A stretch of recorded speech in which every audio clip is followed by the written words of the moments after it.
लक्ष्मी का व्यय करने वाले 3 प्रकार के लोग होते हैं, बहुत ध्यान से सुनना। उत्तम, मध्यम और अधम। उत्तम व्यक्ति जो होता है वो लक्ष्मी को अपनी मां मानता है, लक्ष्मी के प्रति मां की बुद्धि रखता है। मध्यम व्यक्ति जो है वो लक्ष्मी के प्रति पुत्री की भावना रखता है, ये मेरी पुत्री है। और अधम व्यक्ति जो होता है वो लक्ष्मी के प्रति पत्नी की भावना रखता है, ये मेरी है। इसलिए आप जिस नगरी में रहते हैं ये मां लक्ष्मी की भूमि है, मां लक्ष्मी की नगरी है।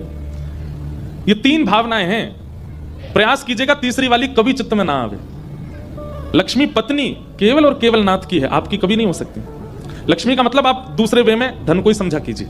हमारे शास्त्रों में और हमारे सनातन धर्म में धन को ही लक्ष्मी माना गया है। तो प्रयास कीजिएगा कि तीसरी वाली भावना कभी ना बने। वो आपकी पत्नी कभी नहीं हो सकती। आपके अंदर कभी कभी ऐसी भावना आ जाती है, हमने मेहनत करके कमाया, हमने खून पसीना एक करके कमाया, हमने परिश्रम करके कमाया, हम भोगेंगे। इतना पैसा कमाया है, इससे हम ये बनाएंगे, ये खाएंगे, ऐसा पहनेंगे, ऐसा पिएंगे, इसके साथ घूमेंगे, उसके साथ घूमेंगे, यहां उड़ाएंगे, वहां उड़ाएंगे। इस प्रकार से लक्ष्मी अति होने पर उसका अपने उपभोग के लिए, अपने ऐशो आरामों के लिए बहुत ज्यादा खर्च करना, ये एक प्रकार से तीसरी प्रवृत्ति है, अधम। पत्नी मत मानिए, वो आपने उसको बहुत मेहनत करके प्राप्त किया, वो कृपा करने के लिए आपके पास आई है, आपके भोगों की पूर्ति के लिए नहीं। दूसरा है मध्यम। मध्यम व्यक्ति लक्ष्मी को अपनी पुत्री मानता है। पिता और पुत्री का संबंध कैसा होता है? जैसे ही पुत्री की आयु बढ़ने लगती है और पुत्री एक आयु में आ जाती है तो पिता को चिंता होने लगती है, क्या अब इसका ब्याह करना है, अब इसके लिए सुयोग वर ढूंढना है, अब इसका मुझे अच्छे वर के हाथ कन्या दान करना है।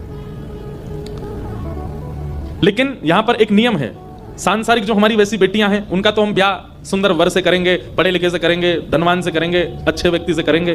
पर लक्ष्मी का तो फिक्स है, इनका ब्याह केवल एक से ही होता है। किससे? किससे? जोर से बोलो। नारायण से। और नारायण कौन है? श्री कृष्ण। नारायण कौन है? श्री विठ्ठल। नारायण कौन है? तिरुपति। नारायण कौन है? राधा रमण। नारायण कौन है? श्री बिहारी जी। तो दूसरी स्थिति रखने वाला लक्ष्मी के प्रति जो व्यक्ति है उसको लक्ष्मी के प्रति पुत्री का भाव रखना चाहिए। और पुत्री जैसे ही बढ़े, मतलब धन बढ़े, घर में लगे कि अब हमारा व्यापार वर्धन हो रहा है, धन की आमदनी खूब हो रही है, तो अब धीरे धीरे उसका चिंता होनी चाहिए कि अब क्या करें। अधम व्यक्ति जो होगा वो तो भोगेगा, वो तो उससे खाएगा, कभी मांस खाएगा, कभी मदिरा पिएगा, कभी परस्त्री संग करेगा, कभी कहीं जाएगा, कभी कुछ करेगा। पर मध्यम व्यक्ति की चिंता कैसे बढ़ती है? लक्ष्मी बढ़ने पर वो सोचता अब इसका ब्याह करना चाहिए। और ब्याह कैसे होता है लक्ष्मी का? आप तीर्थ में जाते हैं तो कोल्हापुर से तीर्थ तक जाने में जो आपका धन व्यय होता है वो आपकी लक्ष्मी का ब्याह हो रहा है ठाकुर जी से। तीर्थ में जाकर के जो आप दान कर रहे हो, जो आप पुण्य कर रहे हो, जो ब्राह्मणों की सेवा कर रहे हो, संतों की सेवा कर रहे हो, असहाय बालकों की शिक्षा की सेवा कर रहे हो, असहाय बहनों के ब्याह की सेवा कर रहे हो,